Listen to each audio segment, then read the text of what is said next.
Hasbro was recognized for reducing greenhouse gas emissions, and Jason Corley has returned.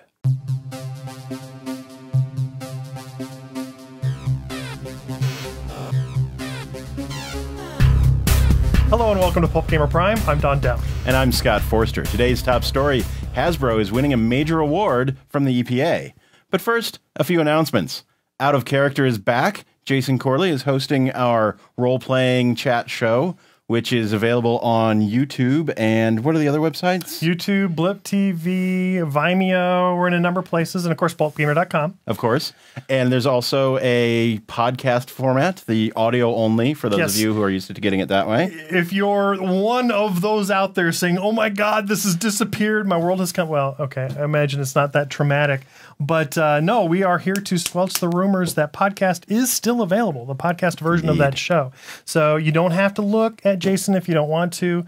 You might be better off for it. That podcast feed is still going to be going out through iTunes and through the feed subscriptions available right there from the pulpgamer.com website.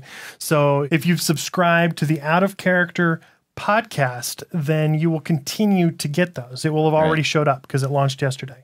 Yesterday, right. It's live. Well, it's not live. It's recorded, there. But it's up. It is there. And of course, if you go to the website and you push play, you're gonna see it and listen, watch, whatever you want to do. If you want to pretend it's audio, you could close your eyes, but look at our pretty pictures. Jason's going to be sitting right here in the middle, and is going to be surrounded by a rotating crew of whatever fits Jason at the time. They're not rotating at the time, not during the show. But, okay. And on that first episode, you guys were talking about Nauticon for the Creative Play Project, how to set up a game day. How to set up a good game day. And I hope I contributed something of value in that episode. I don't know. It was fun, and I think there were some good tips there. So, also, the Creative Play Project is enlisting retailers to participate in the Creative Play Day, of which there's several of them that have signed up already, giving you yet one more excuse to buy a game, I think is what the program is designed to do. So I don't need an excuse. You don't need an excuse? No, I'm doing that all the time anyway. Well, then you got an excuse to buy a second game or something like that. The idea is a portion of the proceeds of that day from the participating retailers will be donated to the Creative Play Project and go towards that cause. Nice. So, a bunch of people, and we're going to be at the Gamma Trade Show. Brenda's going to be set up in the booth down there, enlisting a bunch of retailers, and hopefully you're going to have a great day. The Creative Play Project, if you hadn't heard about it already, is a project designed to put games into youth centers all across the countries. Right. And mostly for the stealth.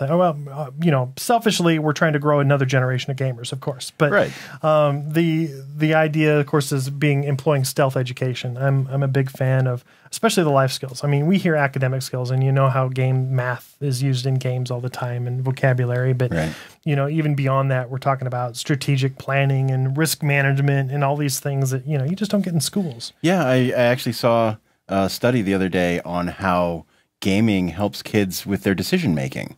Of course. And that's again stealth education. It's a big part of the good games, anyway.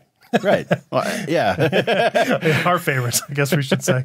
A lot of decision-making kind of things and those kind of skills. And the recreational environments, such as these youth centers, are the perfect place for playing these games. And this program, of course, is designed to actually have an achievement beyond that. So that you play the games, you get a little achievement or achievement unlocked type of thing, or some other words. So it's actually a whole program with training around it, basically, so we're not filling closets full of boxes. But the important thing is Creative Play Day on April 28th. That's a Saturday, taking place in a retailer near you. Contact your friendly local retail store and have them contact us or see us at GTS, where we'll be at next week. We will. Also, I want to bring up on the Pulp Gamer topic, this is another good reason to get the video version of the show, is because you can look at this sexy Board Gamer t-shirt that Offworld Designs has put together for us.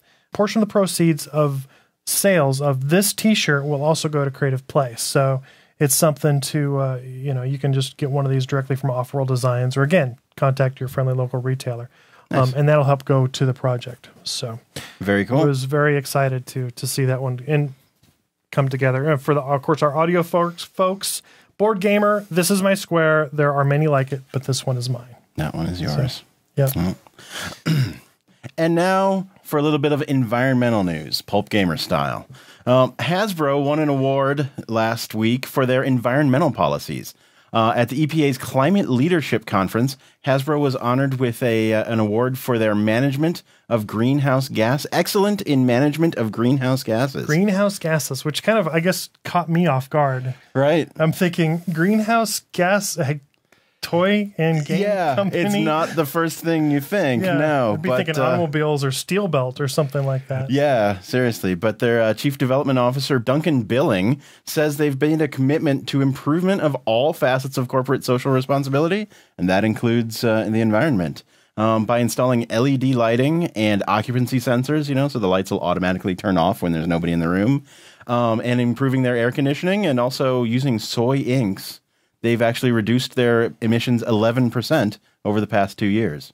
And I think the award was something about, the achievement of goals. They'd set out to reduce their emissions by 10% over 4 years. And they hit that in 2 years. They beat it in 2 years. Of the park, I mean, it seems like little things, but got to remember Hasbro's a huge company in our industry. They've got almost 6,000 employees. You make all those little changes, you can make a big difference in the world. When I first saw that, I guess, I'm thinking, and it makes sense, thinking about it now. I'm manufacturing, there is a part of that, and there's a lot of that ink, but like Play-Doh, is that, what's going on there? But no, that is good news. Pretty cool. So congratulations to Hasbro. Indeed. And that's it for today's show. If you've got some tips, you want some leads, send us an email, tips@pulpgamer.com. Be sure to see us on Facebook. Our username there is, of course, PulpGamer. Right.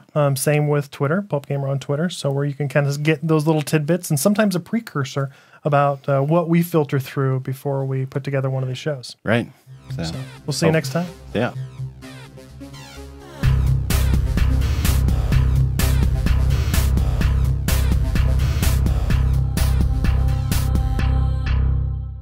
PulpGamer.com